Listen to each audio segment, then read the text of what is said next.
for innovation. And this is what we are going to talk about here, because we can fill a gap today with the new technologies between poor people and new billionaires that we can find everywhere. And the question is now, is this the unavoidable cost for innovative economy, or is innovation, on the other hand, the only way to reduce inequalities while addressing global major issues? We are delighted to welcome here one of the greatest advocates in innovation for equality, who believe that innovation can help to reduce inequality either in the face for the climate crisis and the transition of a smoke-free world. Please welcome Gregoire Verdeaux, who's the Senior Vice President External Affairs of Philip Morris International. It's a very nice title. It's a very long one, yeah. It's a long one, yes, for a visit card. Gregoire, tell me, your past experience in the transition world can make you talk about this innovation equality. What does that mean? So first of all, I need to apologize because I usually don't sound like Don Corleone in The Godfather. It's more true. Which is not necessarily the character you associate to innovation, or not the really right one. And indeed, thank you for it. It's a good expression, the transition world. Yes. And that sort of brings a couple of things to mind. So I joined Philip Morris International a little less than 2 years ago, and I had a career about 16 years in government, in France, European Commission, the UN. And then I joined actually 2 other sectors.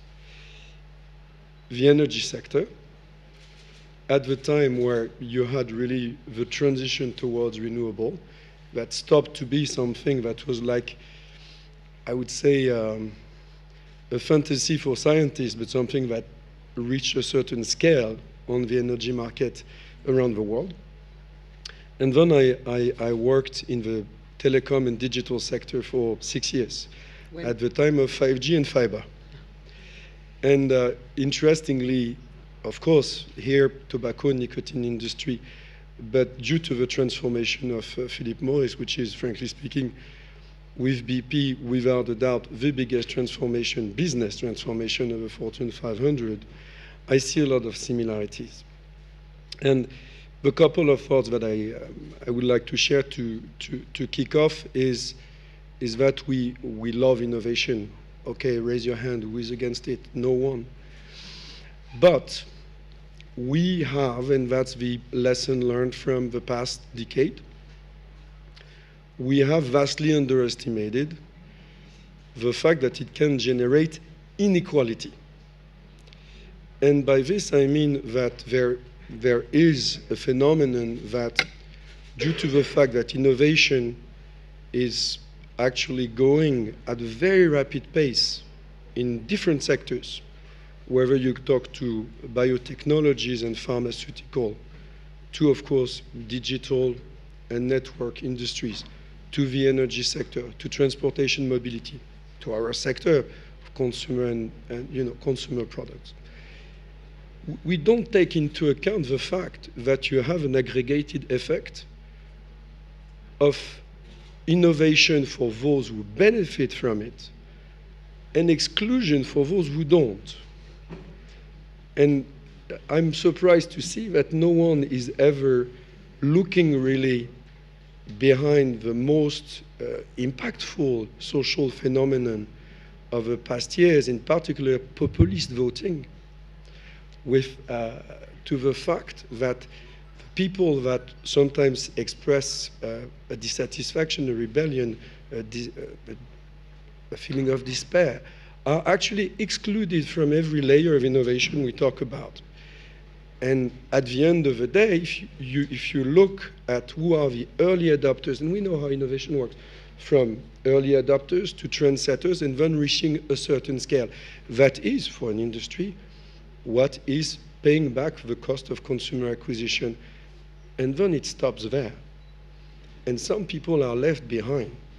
And in the country I know best, you know well, France, the Gilets jaunes was a revolt, a rebellion about the price of gas, because these people, they had to drive every day in the countryside, micro-mobility, clean energy, 5G, fiber, none of those things were for them.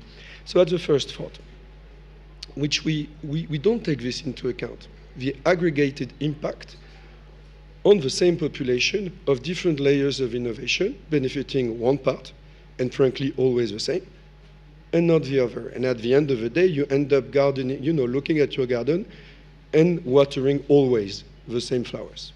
And then the other thought, obviously, is the notion of normalcy, is that this innovation doesn't happen at any point in time. Normalcy, it's interesting, we express this nostalgia, particularly as a business, we love visibility, predictability, all these things. And I surprise myself thinking like I'm like some old husband that has been left by my wife a long time ago, and I'm still hoping she will come back someday. But it's been 15 years. Lehman Brothers, in this country, the longest recession of the OECD, the Syrian war that had a massive refugee crisis impact in this region beyond. Then we had COVID. Now we have a war in Ukraine.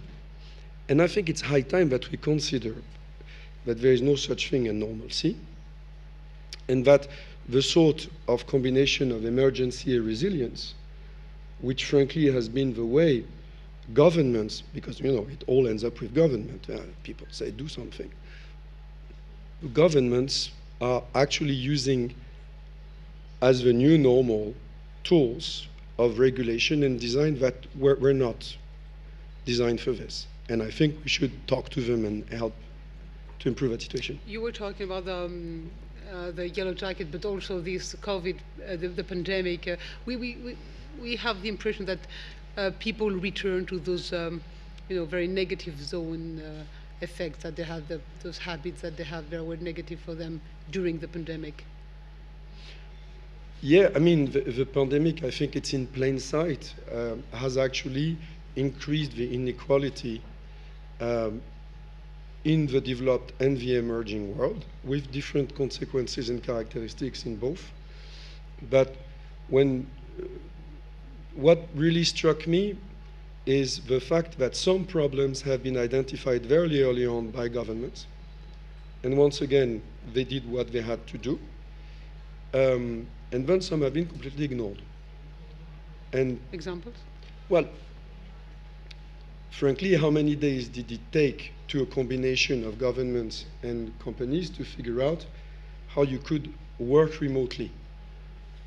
Very quickly, when you think about it, and we all read this report about the tech explosion, okay, the fact that the remote work, smart work, everything has changed, which, by the way, once again, benefits or affects differently. Huh? Yes, if you're an engineer and you can work from home, it's different if you are actually a so-called first-line worker in a supermarket or in a hospital. Huh? But let's leave it at that. The governments really understood the potential of a digitalization of the economy, embraced it and addressed it.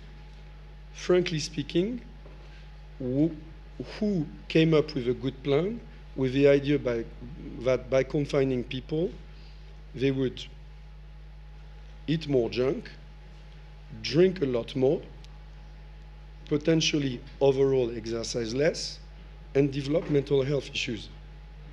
Not really, because for some reason that has been underestimated. And I think this is also the role of a company like ours, where the people we know best are the consumers, to contribute to a solution, and the solution starts with the awareness that there was a problem. This problem is there, but we had the example in our industry. There were some, I would say, rather unhelpful message in a country I will not name because I'm charitable, by the Ministry of Health, that, e-cigarettes that can be, with COVID, we don't know. Result is people went back to cigarettes. So they're back to this negative comfort zone. Yeah, because you need governments to be proactively positive. So you think that's a political issue? Yes, absolutely.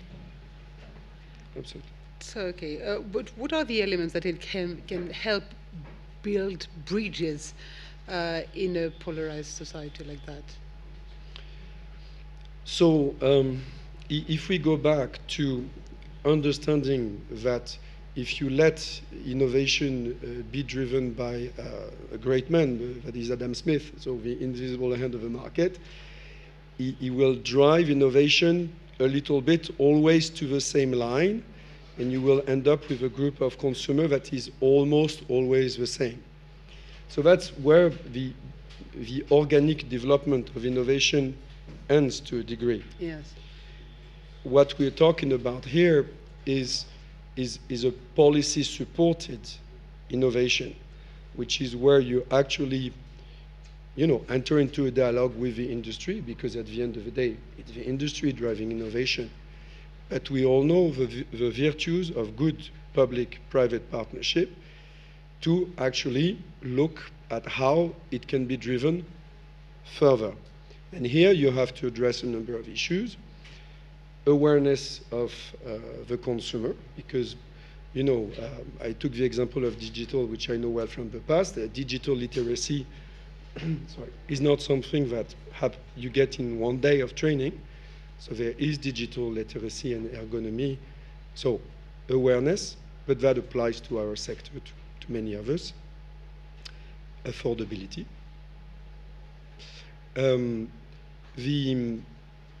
The acceptability also culturally by the population, which is not necessarily very easy either. I mean, okay, let's call a cat a cat. There's a bit of backlash against windmills in Europe. Huh? Okay, so that's acceptability in layman's language. So this is a complex framework that should be and can be a sort of joint work to be established by governments and the various industrial sectors. Okay, before going back to those policymakers, can you explain what is this Philip Morris International smoke-free vision?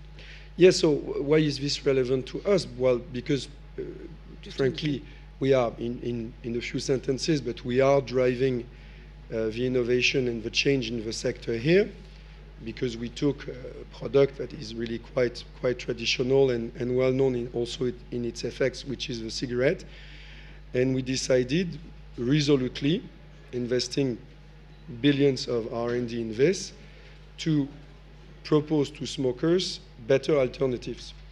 And these alternatives that have evolved over time are each step is actually more technological than the next, but this is also driven not only by consumer recognition, but also by the recognition of regulators, because we have undertaken, I'm smiling because these are such monumental work to put something in front of the FDA in the US, but we have submitted our heated tobacco products to the scrutiny of the Food and Drug Agency in the US, and the FDA has acknowledged, after considering the evidence, that these products are indeed presenting a massively reduced exposure to the toxic elements that you find in a combusting cigarettes.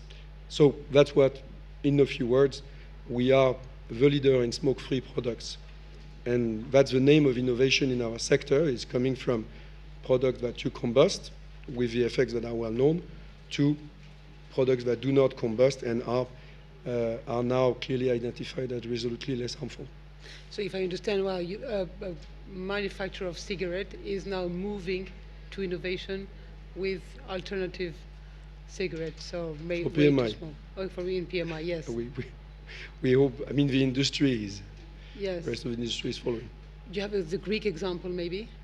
Yeah, the Greek example is really a fantastic example, because in Greece there has been a sort of reality check that the traditional pillars of what is the policy of tobacco control, which is you try to prevent people to smoke. If they start smoking, you encourage them to stop, and you tax the thing. that these three pillars were not producing the effect of massively eroding, decreasing the smoking prevalence. So there is actually a fourth pillar, which is called harm reduction, which means if none of the three steps before work, then it's better to offer less harmful alternatives to adult smokers. And this is where the Greek government has decided to look at the reality and take the right steps. And the market penetration of these smoke-free products is quite remarkable already. This is happening in other places in the world. We see this developing in New Zealand, in the Philippines. The United Kingdom, I think, is really an interesting phenomenon because if we go back to inequality, the UK and France had the same smoking prevalence, around 30%, about 15 years ago.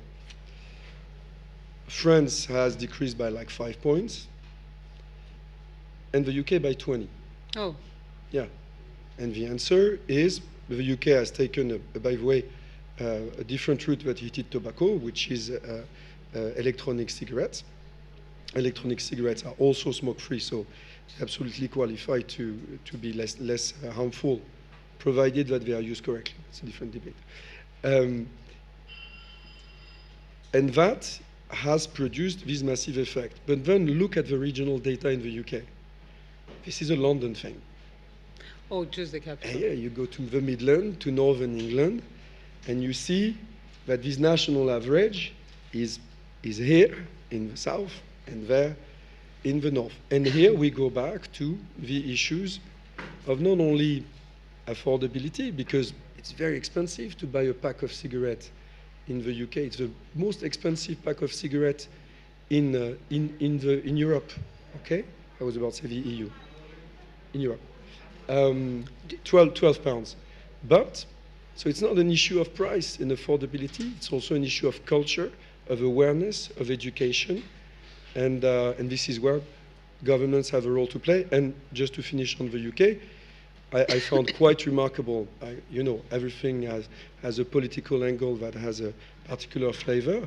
That a conservative government like the government of Boris Johnson has actually decided in November to propose that e-cigarettes could be proposed through the National Health Service, so the British Social Security System, as tools of replacement of cigarettes, and deliberately, clearly targeting population in Midlands and Northern England. So you think that the policymakers should do something to encourage economic and social challenges? Absolutely, definitely. How?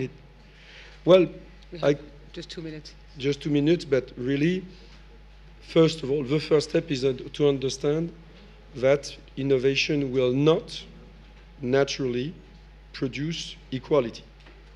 On the contrary, due to the openness and the various profiles in the population, it will be absorbed and leveraged easier and better by a certain group in the population, and these days it's always the same group. Yeah.